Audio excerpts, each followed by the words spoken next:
Assalamualaikum warahmatullahi wabarakatuh. Selamat malam teman-teman mahasiswa sekalian dan juga untuk Bapak Tamsil Aryadi Mkom selaku pengampu atau pengajar MK bahasa pemrograman ini. Saya tidak perlu memperkenalkan diri saya lagi karena pada video sebelumnya saya sudah memperkenalkan diri. Baiklah teman-teman, pada video kedua ini sama seperti sebelumnya, tujuan saya membuat video ini sebagai salah satu tugas dari MK tersebut. Kali ini sebentar saja ya teman-teman, karena hanya mempresentasikan atau memaparkan sebuah materi. Judul materi sekali ini adalah apa itu bahasa pemrograman. Jadi teman-teman, materinya sudah saya rangkum, saya dapat dari Google dan juga dari materi Bapak saya rangkum sedemikian rupa. Langsung saja, apa itu bahasa pemrograman? Bahasa pemrograman adalah bahasa yang digunakan oleh programmer untuk memberikan instruksi kepada komputer. Itulah kenapa bahasa pemrograman tersusun dari sinteks yang merupakan perintah komputer untuk menjalankan suatu program. Nah, perintah tersebut akan diterjemahkan sebagai logika yang dimengerti komputer. Dengan begitu, tidak heran kalau bahasa pemrograman sering disebut sebagai bahasa komputer. Hasil akhir dari penggunaan bahasa pemrograman adalah sistem operasi, aplikasi desktop, website, aplikasi mobile, bahkan sebagai perangkat teknologi yang biasa kita operasikan sehari-hari. Maka dari penjelasan di atas kita bisa mengambil kesimpulan bahwa bahasa pemrograman adalah bagian dari website development ya teman-teman. Kita langsung saja. Apa fungsi bahasa pemrograman? Fungsinya ada dua teman-temannya.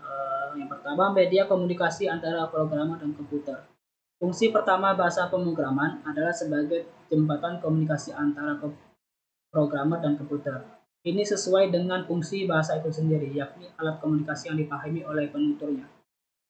Sayangnya, bahasa yang dipahami komputer berbeda dengan bahasa manusia. Maka dari itu, perintah bahasa pemrograman yang ditulis programmer harus diterjemahkan lebih dahulu agar bisa dimengerti komputer. Untuk menerjemahkan bahasa pemrograman ke bahasa komputer, ada dua metode yang biasa dilakukan, yaitu metode compiler dan metode interpreter. Teman-teman bisa mencari sendiri apa itu arti metode ini ya. Yang kedua adalah tools untuk mengembangkan sistem dan program. Fungsi kedua bahasa pemrograman adalah sebagai tools untuk mengembangkan sistem dan program. Cara kerjanya, programmer akan menulis kode program atau coding yang kemudian diubah menjadi kode mesin.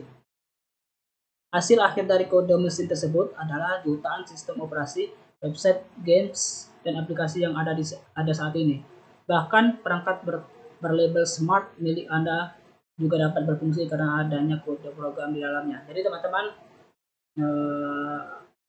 handphone, telepon, laptop PC ataupun apapun itu dari hasil dari program itu sendiri ya teman-teman. Sampai di sini kita telah memahami apa itu bahasa pemrograman beserta fungsinya. Di bagian selanjutnya kita ajak mengenal lebih dekat tentang jenis bahasa pemrograman. Jadi teman-teman, apa saja jenis bahasa pemrograman? Berdasarkan tingkat kedekatannya dengan logika komputer, terdapat 3 jenis bahasa pemrograman. Apa saja itu? Nah, yang pertama adalah bahasa pemrograman tingkat rendah. Bahasa tingkat rendah adalah jenis bahasa pemrograman yang paling dekat hubungannya dengan logika komputer. Bahasa jenis ini bisa dijalankan di komputer tanpa perlu diterjemahkan terlebih dahulu dengan komputer atau interpreter. Yang kedua, bahasa pemrograman tingkat menengah. Bahasa tingkat menengah adalah jenis bahasa pemrograman yang menjadi penghubung antara bahasa tingkat rendah dan bahasa tingkat tinggi. Makanya, bahasa ini sering disebut dengan pseudo language atau bahasa semu. Sebagai bahasa penghubung, jenis bahasa pemrograman tingkat menengah menggunakan perintah yang mendekati bahasa manusia, sehingga mudah dipahami. Di sisi lain, kompleksitasnya lumayan tinggi, mendekati bahasa assembly. Oleh sebab itu, bahasa tingkat menengah juga sering dipakai untuk membangun sistem operasi.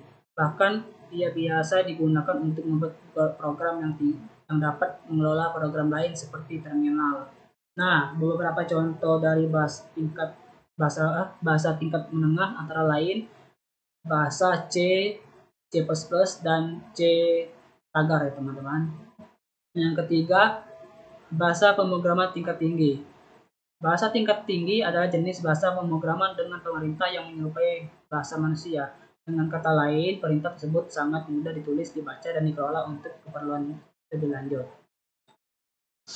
Maka dari itu, bahasa tingkat tinggi sangat direkomendasikan bagi Anda yang baru belajar pemrograman, mengingat tingkat kesulitannya relatif lebih rendah dibanding dua jenis bahasa pemrograman yang telah disebutkan sebelumnya. Terlepas dari itu, bahasa tingkat tinggi sering dimanfaatkan untuk membangun website dan aplikasi. Bahkan hampir semua website dan aplikasi yang Anda install dapat dibuat menggunakan bahasa tingkat tinggi. Seperti yang sudah dibahas, jenis bahasa pemrograman tingkat tinggi perlu diterjemahkan dahulu menjadi kode mesin. Tapi tentunya setiap bahasa pemrograman sudah mengikut sertakan compiler atau interpreternya masing-masing sehingga nyaman digunakan.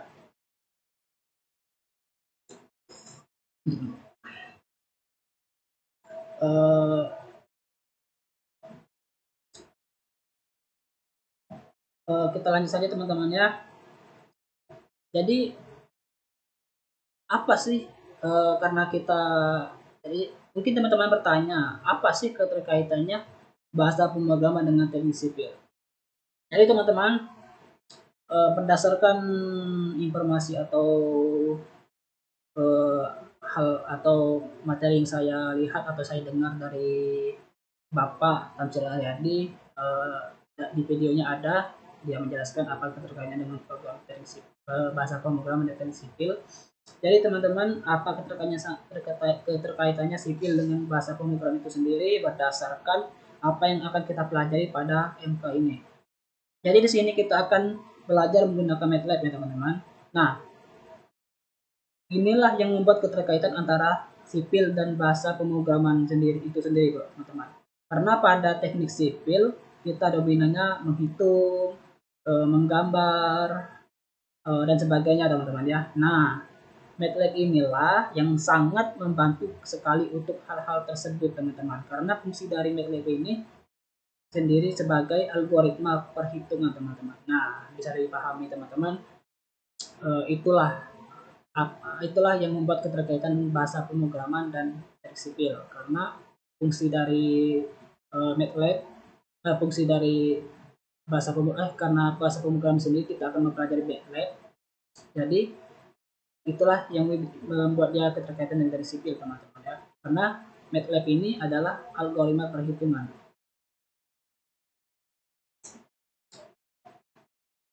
Cukup sampai di sini pemaparan saya. Karena keterbatasan waktu saya memohon maaf. Teman-teman bisa mencari materinya di internet untuk dipelajari ya agar lebih paham lagi. Sampai di sini saya ucapkan kepada teman-teman wassalamualaikum.